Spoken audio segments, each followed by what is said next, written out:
Bu Mega tidak pernah mengganggu Demokrat, mengganggu saya dan keluarga. Saya juga begitu, tidak mengganggu PDI Perjuangan. Waktu menjadi presiden sampai sekarang, saya menghormati. Nah itu modal yang penting menurut saya. Sudah cair, kita sudah saling berkomunikasi. Mbak Puan berkomunikasi dengan Mas AHY, bahkan pertemuan yang diadakan di Gelora Bung Karno itu mendapat respon sangat positif dari masyarakat Indonesia.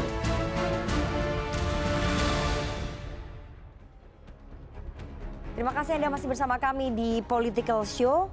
Dan kita akan langsung ke Pak Herman lagi ya. Pak Herman, kabarnya memang Demokrat tidak memaksakan Mas AHY sebagai cawapres. Tadi kan Anda katakan juga ya, baik itu ke Mas Ganjar ataupun ke Pak Prabowo. Pertanyaannya terus kemudian apa yang diinginkan Demokrat? Apa jangan-jangan posisi Menhan, Menteri Pertahanan?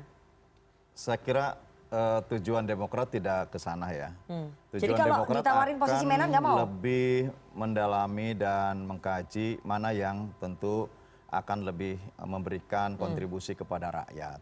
Kan Demokrat memiliki tagline perubahan dan perbaikan untuk Indonesia lebih baik. Bahkan kami sudah memiliki 14 program perubahan dan perbaikan. Tentu dengan tidak melupakan ataupun tidak meninggalkan legacy yang baik yang itu harus dilanjutkan. Dan konteks inilah yang pada akhirnya juga menjadi parameter untuk memilih koalisi mana yang tentu bisa memberikan kontribusi nyata kepada rakyat. Jadi kalau ditawarin posisi Menhan oleh koalisinya Mas Ganjar, PDI Perjuangan ditolak? Gini, berpikir, masa nggak tertarik? Ya, begini, berpikir ketua umum lebih realistis dan rasional. Ya. Apapun yang tentu itu menjadi tawaran dari calon koalisi, ya terima kasih. Toh kami kan memang tidak bisa mendobrak pintu. Kami kan ada di luar. Kami ada 2 pintu nih, kami di luar, masa mendobrak pintu dan kemudian nodong saya minta ini, kan tidak bisa begitu. Sedangkan di dalam kamar kan sudah ada penghuni, di dalam kamar sudah ada orang yang sedang berdiskusi bagaimana untuk bisa menuju kemenangannya dan tentu sudah ada komitmen-komitmennya. Kami masih ada di luar gitu. Nah oleh karenanya mana yang membuka pintu, kemudian silahkan masuk, mau minum kopi atau minum teh, kan begitu. Ketika kemudian dipersilakan masuk dan lain sebagainya, baru kita bisa bicara gitu. Pintu mana yang tentu akan dibuka dan mempersilahkan untuk kita juga bisa sama-sama ikut berdiskusi di dalam itu. Baik, saya akan putarkan ya. Ini pernyataan dari Ketua Majelis Tinggi Partai Demokrat Pak Susilo Bambang Yudhoyono. Berikut ini kita dengarkan sama-sama. Kita juga tahu seorang menteri, sekarang ini, menteri masih aktif dari Kabinet Kerja Pimpinan Presiden Jokowi, secara intensif melakukan lobby, termasuk kepada Partai Demokrat, dengan menawarkan, mengajak membentuk koalisi yang baru. Koalisi Koalisi Demokrat, PKS, dan P3. Mas Awi, ini yang dimaksud oleh Pak SBY menteri aktif di Koalisi Indonesia Maju itu maksudnya Ketua Bapilu P3 Mas Sandiaga Uno. Apakah bisa kemudian didengarkan lebih jelas lagi, beliau menyebut Kabinet Indonesia Kerja. Ini beliau lupa. Ya saya nggak tahu. Yang ini. saya tangkap Kabinet Indonesia Kerja itu 2014. Tapi soal itu kesampingkan lah. Soal kemudian ada lobby-lobby komunikasi politik itu hal yang biasa sebelum terdaftar di KPU. Gitu. Namanya komunikasi politik itu sesuatu yang diperbolehkan toh. Jangankan kita yang masih lama, wong sehari aja bisa berubah gitu. Tapi sekali lagi konteksnya untuk bisa bersama-sama mengajak ke koalisi yang besar. Gitu. Tapi Mas Awi, apakah kemudian manuvernya Sandiaga Uno mengajak Demokrat dan juga PKS untuk bergabung itu adalah karena melihat peluangnya Mas Sandiaga Uno ini sudah tertutup sebagai cawapresnya Mas Ganjar? Oh nggak ada hubungannya gitu. Artinya, membangun poros baru bukan? Ya itu sesuatu yang sebagai sebuah ide-ide di luar keputusan resmi.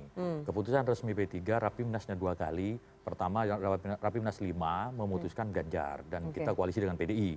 Rapimnas 6-nya merekomendasikan Sandi sebagai bacawa presnya Pak Ganjar. Dan sampai sekarang itu tidak berubah hasil Rapimnas itu. Jadi kalaupun ada ide-ide di luar itu, di luar keputusan Rapimnas, ya kami menganggapnya itu ide-ide biasa saja. Dan ya siapapun bisa, tetapi kita semua patuh kepada putusan Rapimnas. Tapi sebetulnya peluangnya Mas Sandiaga Uno sebagai cawapresnya Mas Ganjar Itu seperti apa sih sekarang? Kalau melihat hasil survei yang ditayangkan CNN tadi, peluangnya masih sangat besar. Oke. Pak Sandi selalu menempati nomor urut 1 atau 2 untuk posisi bacawa pres. Ya. Apalagi disandingkan itu selalu menempati urutan pertama Ganjar Sandi dibandingkan Itu di dengan yang survei? lain. Di survei. Oke. Dan salah satu menjadi pertimbangan dalam memutuskan calon wakil presiden yang akan dibahas oleh para ketua umum partai. Oke. Namun demikian kita tidak mendahului. Yang terpenting bagi P3 hari ini adalah bagaimana penugasan dari Rapimnas itu kita laksanakan sebaik mungkin. Yang penting kita itu wajibnya berikhtiar itu. Dan berkomunikasi politik dengan PDI Perjuangan dan juga teman-teman koalisi di Hanura dan Perindo. Termasuk pada pertemuan para ketum terakhir, ya Pak Mardiono menyampaikan kembali hasil Rapimnas itu. Namun demikian belum ada keputusan. Toh itu masih ada waktu 1 bulan lebih menuju pendaftaran calon presiden dan calon wakil presiden. Apalagi kalau dimajukan, mungkin lebih cepat lagi gitu. Tapi kan kita berpatokan pada PKPU yang hari ini bahwa pendaftaran itu masih terakhir di 19 Oktober 2023. Gitu. Oke, tapi dengan bertengger di puncak survei itu tidak membuat posisinya Mas Sandiaga Uno aman. Karena informasi yang kami dengar sebetulnya Ibu Megawati Soekarno Putri sudah menolak namanya Mas Sandiaga Uno sebagai cawapresnya Mas Ganjar. Semuanya tidak ada yang aman. Siapa coba menjamin yang aman? Gak ada. Namanya aja politik gitu kan. P3 masih yakin ya peluangnya Sandi masih ada? Uang orang yang sudah tinggal 100 meter dari deklarasi bisa berubah. Yang menjamin aman siapa? Nggak ada. Di politik itu nggak ada yang aman. Kecuali sudah diteken di atas kertas, hitam di atas putih, didaftarkan ke KPU, itu baru dikatakan aman. Sampai hari ini kami memiliki komitmen dan tekad yang kuat memperjuangkan Pak Sandi untuk sebagai bakal cawapresnya Pak Ganjar. Tentu sesuai dengan janji teman-teman PDIP dan juga Bu Megawati bahwa ini akan dibicarakan bersama-sama. Pengambilan keputusan pun disampaikan bersama-sama, tidak sepihak. Kalaupun nanti ada keputusan seperti apa, kalau disampaikan bersama-sama itu kan lebih indah. Tidak ada nanti misalkan ada yang marah, ada yang keluar koalisi, terus ada yang ngambek gitu kan. Kita tidak menginginkan seperti itu. Jadi P3 tidak berharap bernasib sama seperti Demokrat di koalisi perubahan.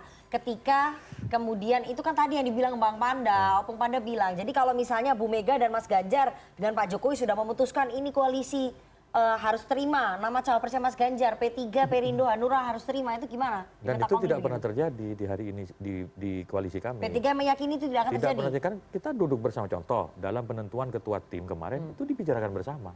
Tidak ujuk-ujuk harus Arsad Rashid, tidak. Semuanya dibicarakan bersama. Gitu. Kan esensi dari kerjasama politik begitu. Bukan misalkan tiba-tiba membuat keputusan yang sepihak. Kita tidak pernah seperti itu. Gitu. Jadi P3 meyakini bahwa tidak akan diveta kompli, disodori soal nama cawapres yang sudah terpilih gitu? Ya, berdasarkan pengalaman seperti itu. Oke, saya mau ke Opung. Opung, melihat peluangnya Sandiaga Uno sebagai cawapresnya Ganjar, apakah betul rumor yang beredar namanya sudah ditolak sebetulnya? Jadi apapun pertanyaanmu, apapun keinginan tahuanmu, melihat situasi ini terus terang tidak ada orang bisa menduga apa yang terjadi. Ya, apa yang terjadi dengan koalisi perubahan itu, Taipun itu, Tovan itu, apa yang terjadi dengan koalisi Indonesia Maju, dengan kepemimpinan Prabowo yang begitu apa, kok bisa namanya Caimin kabur, lari gitu loh, ini di luar dugaan, di luar buku apa ini, jadi udah makin susah jawab pertanyaanmu gitu loh. Tapi kalau Opung mengenal sosoknya Bu Mega selama bertahun-tahun yang biasanya memilih sosok pasangan yang berlatar belakang religius, kemudian dari kalangan NU, mungkin nggak itu peluangnya Sandiaga Uno masih terbuka sebagai cawapresnya Ganjar? Saya nggak mau menyebut nama ini dari pengalaman karena mekanisme dengan koalisi-koalisi pimpinan ketua umum partai-partai yang bergabung itu kemudian disaring. Bagaimanapun Megawati, Jokowi, dan user pemakai Ganjar itu pengambilan keputusan puncak di atas. Oke, jadi Bu Mega, Pak Jokowi, dan Mas Ganjar yang memutuskan? Iya. Jadi ketum-ketum partai lain? Dengan ketum-ketum tadi, mereka bekerja berdasarkan referensi ketum-ketum dong. Orang tim aja dibicarain, ini pun dibicarain gitu loh. Jadi itu yang... Jadi peluangnya Sandi masih terbuka menurut Opung? Apa ya? Tergantung Sandi. Maksudnya gimana tuh tergantung Sandi? Iya tergantung Sandi dong. Bagaimana dia punya ini, ya kan? Tergantung Sandi punya apa nih? Mana bisa kita mengatasnamakan dia. Jadi peluangnya masih ada nggak nih, Pung? Ya, tanyalah P3. Kalau menurut P3 mereka masih yakin. Kalau dari Opung yang mengenal Ibu bertahun-tahun bagaimana? Ibu itu tentu tetap dan sudah ditunjukkan dia sangat melakukan satu keputusan dengan penuh kehati-hatian. Oke. Ya kan, kita lihat aja perkembangan, dia perlu kehati-hatian. Oke. Manuver Sandiaga Uno yang melobi Demokrat dan juga PKS membentuk poros baru itu apakah menjadi pertimbangan tersendiri bagi Bu Mega? Karena kan ini soal loyalitas nih, Pung. Setahu aku ya sama seperti yang dikatakan tadi, P3 bergabung dengan koalisi dengan PDI Perjuangan itu sudah betul-betul dalam satu diskusi dan kemudian keyakinan yang sudah menjadi pegangan gitu loh. Tidak ada 1 milimeter pun keraguan untuk itu, gitu loh. Karena semua dibicarakan, semua dibahas, tidak ada tiba-tiba ditinggalkan, gitu loh. Itu harapannya Opung tuh. Loh enggak, kenyataannya. Harapannya Opung tidak ada yang ditinggalkan. Saya mau tunjukkan ya. Gambar berikut ini saya ingin Opung menanggapi. Kita lihat bersama. Gambar dari Instagramnya Mas Ganjar Pranowo, kita tunjukkan. Nah ini Opung, coba lihat sebelah kanan. Ini mesra sekali nih, pertemuan sore hari antara Mas Ganjar Pranowo dengan Pak Mahfud MD. Statementnya apa? Ngopi bareng beliau bikin sore makin asyik. Terima kasih ya Prof. Mahfud MD. Di antara semua kandidat cawapres, yang diposting di Instagram pribadinya Mas Ganjar Pranowo hanya Prof. Mahfud MD. Di antara semua kandidat cawapresnya Mas Ganjar. Ini apa nih maksudnya, Pung? Ini kode? Bukan, sebelumnya ada juga Ganjar dengan Caimin. Bawa ayam lagi. Iya, tapi kan Caimin bawa burung. Bawa burung. Iya, bawa burung. Iya, tapi kan Caimin nggak masuk kandidat cawapresnya Ganjar. Ini di antara Erick Thohir, Sandiaga Uno, Ridwan Kamil, Mahfud MD, Kofifa, Andika yang diposting cuman Pak Mahfud MD. Ini artinya apa menurut Opung? Ini kode bahwa Mas Ganjar sedang ke Pak Mahfud untuk dipilih sebagai cawapres? Ya kalau kita juga gembira kalau dengan Mahfud pun kita senang, ya kan? Iya kan? Balik lagi, Pung. Tapi jangan referensinya foto gitu loh. Nggak jaminan itu. Jadi ini apa? Ini cuma testing water? Iya. Cuma ngetes saja ya? Jadi belum serius mengarah ke Mahfud MD? Apa ya? Ya tanya lah mereka. Enggak, yang Opung dengar gimana, Pung? Belum dengar. Tapi Mahfud MD menjawab kebutuhannya Ganjar Pranowo nggak? Kalau dari segi kualitas, kredibilitas, akuntabilitas, Mahfud memenuhi persyaratan-persyaratan itu. Dulu kan dia disabet dulu sewaktu dia dicalonkan Wapres, ya kan? Kemudian Diserobot. kalau dari pengakuannya kemudian Muhaimin mengatakan dia bukan NU, ya kan? Golkar mengatakan dialah dulu yang ikut mendeklarasikan bubarkan Golkar, kayak gitu-gitu. Nah sekarang kan nggak laku yang begitu-begituan. Oke, jadi peluangnya besar dong. Besar dong. Oke. Lebih menjawab kebutuhannya Mas Ganjar siapa? Sandiaga Uno atau Mahfud MD? Iya, yang tahu Ganjar dong, bukan ya, aku. kalau menurut Opung gimana? Nggak ngerti, nggak nyampe pengetahuanku ke situ. Oke, Opung nggak mau jawab nih. Opung nggak mau jawab. Nggak nyampe pengetahuannya. Ya nyampe lah, politisi senior masa nggak nyampe ini. Saya mau putarkan nih pernyataannya Mas Hasto berikut ini, kita dengarkan sama-sama. Kalau tadi menurut Opung, Mahfud MD memenuhi kualifikasi untuk menjawab kebutuhannya Ganjar. Yang berikut ini menjawab juga nggak kebutuhannya Mas Ganjar? Kita dengarkan.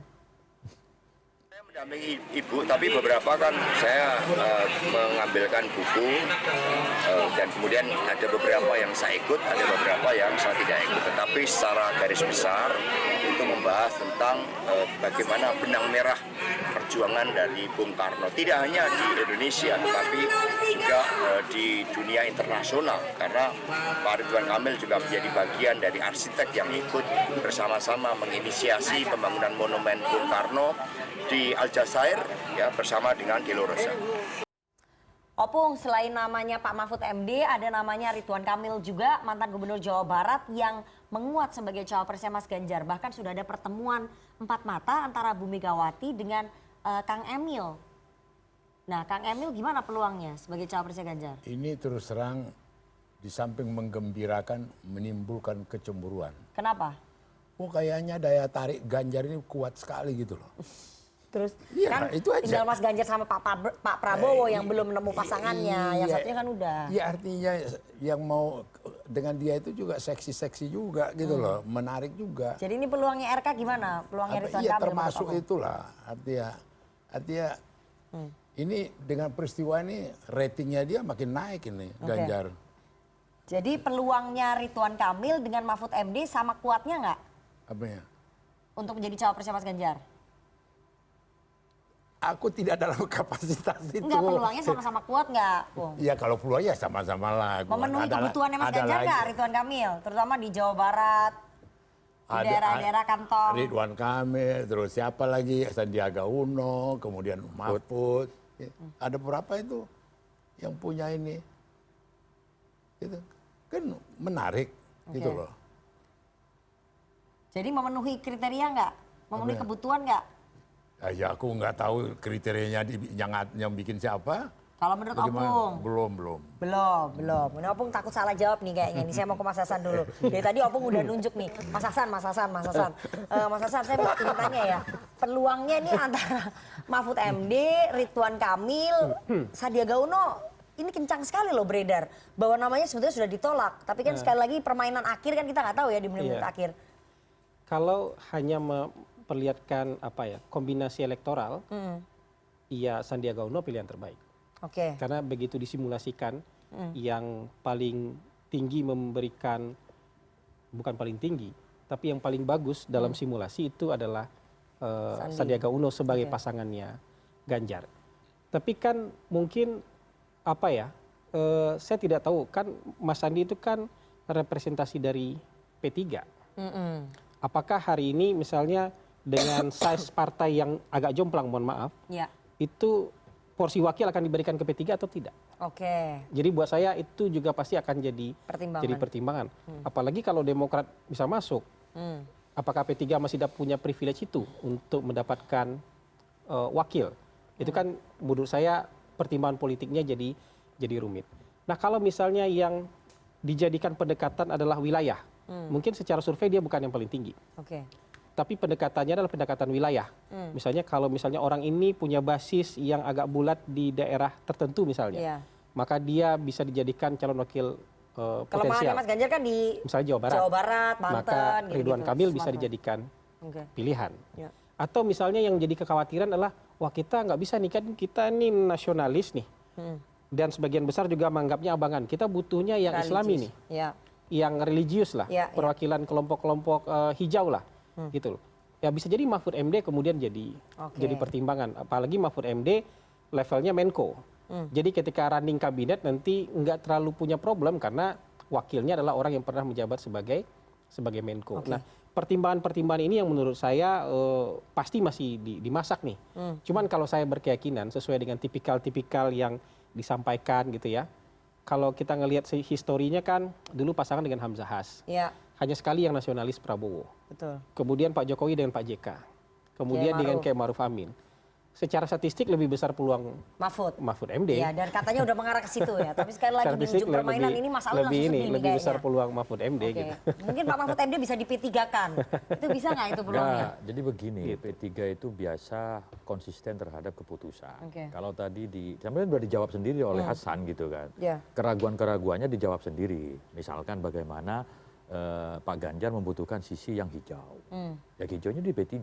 Kalau tadi soal elektoral masalah kursi, Ya. memang nggak imbang kalau dari sisi jumlah, tapi nilai gitu loh.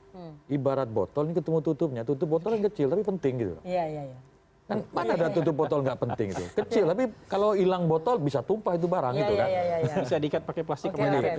Masih nyari plastiknya masih susah, Iya. nyari plastiknya Kan masih ada susah. Demokrat nih jadi Ya, plastik, nah, bisa. Itu ketemu nasionalis Oke. gitu. Maka kemudian kita berbicara sekarang tadi P3 termasuk partai yang paling awal. Kalau dalam sejarah Islam itu namanya as-sabiqunal awal, sahabat yang pertama kali mendampingi gitu. Oke. Itu kita lihat kalkulasi kesejarahan PDI dengan P3 itu panjang. Tidak hanya Mega Hamzah, sebelumnya di Orde Baru ada Mega Bintang. Oke. Dan Pak Ganjar sendiri di Jawa Tengah itu dilengkapi oleh Gus kader Yassin. P3. Kalau enggak waktu itu agak goyang juga. Ya. Jadi poinnya- Situasi di 2018 itu di Pilkada Jawa Tengah. Gitu. Poinnya kesejarahan kerjasama politik antara PDI dan P3 itu saling melengkapi. Dan ini kenapa kemudian ini selalu bersama? Karena memang warnanya jelas beda. Jadi gitu. harapannya Coba tetap ini saya Mas dengan Sandi ya. saya dengan Bang Opung ini kan merah sama hijau kan Iya. jelas perbedaannya gitu. Harapannya kan. tetap Bang Sandi. Ya keputusan P3 begitu. gitu. Tapi kalau tadi mengarah ke Pak Mahfud, P3? Ya kita belum mengandai-andai karena kita masih berpegang pada keputusan Rapimnas. Oke, karena tadi Mas Hasan udah bicara ya soal nasionalis religius ini belakangan, saya harus bahas ini ya karena ini ramai sekali di media sosial. Belakangan Mas Ganjar disorot karena tampil di azan sebuah TV nasional dan sorotannya itu karena Mas Ganjar diduga melakukan politik identitas dengan tampil di azan TV nasional itu. Apakah kemudian memilih cawapres berlatar belakang religius mampu menghalau tudingan bermain politik identitas itu, Mas Hasan? Gini, tapi kita tuh terlalu sering sapu rata sapu bersih soal politik identitas. Bukan berarti orang nggak boleh pakai kerudung. Bukan berarti orang nggak boleh pakai peci, pakai baju koko dan segala macam. Bukan berarti orang nggak boleh naik haji. Tapi kalau sekedar afirmasi, misalnya saya NU, kemudian saya bilang, wahai warga NU pilih saya dong karena saya NU. No problem itu sebenarnya. Atau misalnya orang Sunda, ini ada wakil dari Sunda nih, pilih dong wakil yang kapan lagi ini wakil dari Jawa Barat misalnya. Itu afirmasi itu nggak masalah. Yang politik identitas itu sebenarnya ketika kita menganggap orang itu tidak layak menjadi pemimpin karena identitasnya.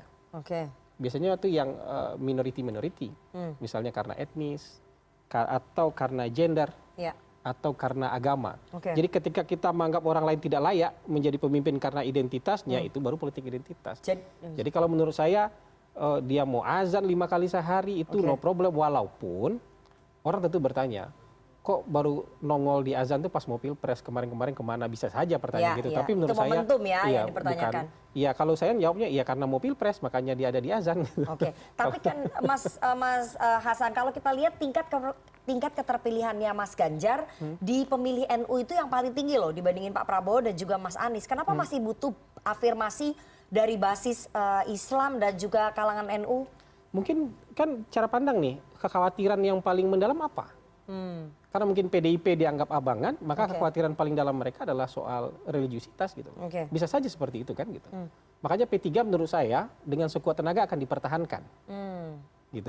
Meskipun cawapresnya bukan dari P3. Iya, mungkin saja bukan dari P3 tapi P3-nya akan gitu. dipertahankan gitu. Karena butuh itu, simbol itu gitu. Butuh simbol. Bolanya masih belum digiling, jadi belum bisa ditawarkan. Ya, Mas Awi, tapi kenapa kemudian sepenting itu bagi Mas Ganjar untuk mendapatkan afirmasi dari basis Islam dan juga pemilih NU? Kan sudah ada P3 di situ. Angkanya juga tinggi kok di pemilih NU. Ini pemilihan calon presiden, bukan pemilihan partai. Meskipun labelnya ada P3 di situ, kalau tidak diwakili oleh orang P3, itu dikhawatirkan masih agak kurang. Kembali ke soal adzan itu sebenarnya nggak ada yang salah. Mas Ganjar Islam, mau sholat, wudhu, terus disorot oleh TV, itu hanya redaksi. Kalau mau komplain ya tanya ke redaksinya, kenapa nayangin itu sekarang, kan begitu. Jadi sama sekali tidak ada kaitannya politik identitas. Nah, sekali lagi, apa yang dilakukan dalam simulasi terkait dengan pasangan capres, angka-angka statistik survei itu selalu jadi ukuran. Karena kan angkanya selalu berubah, angkanya selalu bergerak sesuai dengan dinamika perkembangan sosial di masyarakat. Nah, meskipun Mas Ganjar sudah memiliki label yang kuat di pemilih NU karena mertuanya itu mantan ketua PCNU Purbalingga, mantan ketua P3, sekarang iparnya anggota DPRD dari P3. Tetapi karena beliau berangkatnya dari partai PDIP yang notabene nasionalis, maka nuansa nasionalisnya Mas Ganjar itu cukup dominan, sehingga perlu dilapisi oleh nuansa yang religius, saling melengkapi. Dalam sejarah keindonesiaan, kerjasama antara nasionalis dan religius, nasionalis dan Islam, ya memang itulah sejarah perjalanan bangsa ini. Jadi dengan konsep nasionalis religius itu akan tetap dipertahankan ya, Opung ya? Jadi begini ya, dalam memilih ini saya buka aja, ada satu catatan. Sandiaga Uno waktu jadi wakilnya Anies, gubernur, mereka mentolerir juga politik identitas. Dan waktu dia dengan juga Prabowo, faktor ini berpengaruh. Menentukan dia dipakai apa tidak. Sama dipilih atau tidak oleh Mas Ganjar dan juga ini aku. Tapi benar kayaknya, Bung. Jadi faktor itu juga nih, faktor pernah memakai politik identitas membuat nilainya Mas Sandi berkurang. Ini track record yang gitu jadi loh. faktor pernah melakukan politik identitas membuat nilainya Sandiaga Uno berkurang. Ya nggak tahu lah, orang ambil kesimpulan lah, tapi pokoknya pernah terlibat urusan itu. Ya, itu menjadi bahan pertimbangan lah. Iya. Tapi nggak juga, karena kerja itu ada di buku catatannya, Om ya. Halaman berapa ini? Loh enggak, ini aku godain gitu loh. Jangan lugu-lugu begitu aja. Ini juga menjadi bahan pembicaraan juga. Oke, di Gitu internal. loh.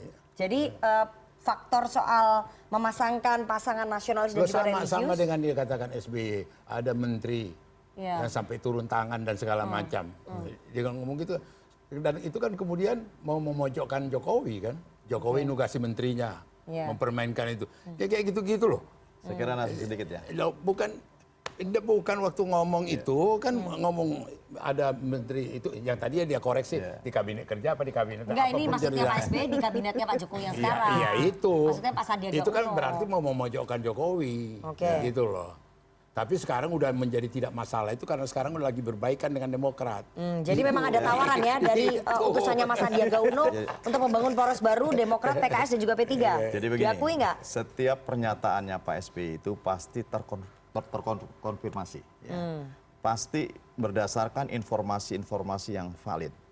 Dan tentu ini di cross check gitu ya. Oke. Dan memang bukan hanya informasi dari 1-2 orang. Ya. Sehingga tadi saya khawatir bahwa ini menjadi hoax dan lain sebagainya. Ini adalah fakta yang tentu diungkapkan ke publik bahwa memang masih tidak menutup kemungkinan ada yang berkeinginan untuk membentuk poros baru. Iya, berarti ada tawaran nggak itu? Oh iya. Dari Pak Sandiaga Uno? Tidak Maksudnya mungkin, menterinya itu tidak Pak Sandiaga Uno mungkin bukan? kalau Pak SBY menyampaikan itu ke publik. Iya, menterinya maksudnya Pak Sandiaga Ini Uno nggak? terkonfirmasi dan tentu sudah disebutkan dan sangat jelas gitu. Oke. Memang Berarti tidak benar ya, Bang langsung, Herman, tidak ya? tidak langsung menyampaikan seorang menteri itu. Tetapi timnya ini sangat Intens. agresif. Oke. Kemudian untuk mengajak dan bahkan bisa menarik partai lainnya. Ya ini PD menarik PKS gitu maksudnya, bergabung dengan Demokrat. Ya dan begitulah juga P3. gitu ya. Dan oleh karenanya menurut saya ya tadi apa yang disampaikan oleh Ustadz Awi tentu kemungkinan-kemungkinan itu masih ada gitu. Baik, Tetapi lagi-lagi bagi Demokrat pilihan yang sudah Ya, pasti adalah 2 pintu Oke, ini. Gitu oke, ya. kita nanti tunggu kebesaran nantinya Pak SBY seperti apa. Bergabung ke Ganjar atau ke Prabowo. Nanti setelah ini kita akan tanya teman-teman mahasiswa tanggapannya seperti apa ya soal koalisinya Ganjar dan juga perburuan cawapres. Tapi kita harus jeda terlebih dahulu, jangan kemana-mana, tetap bersama kami di Political Show.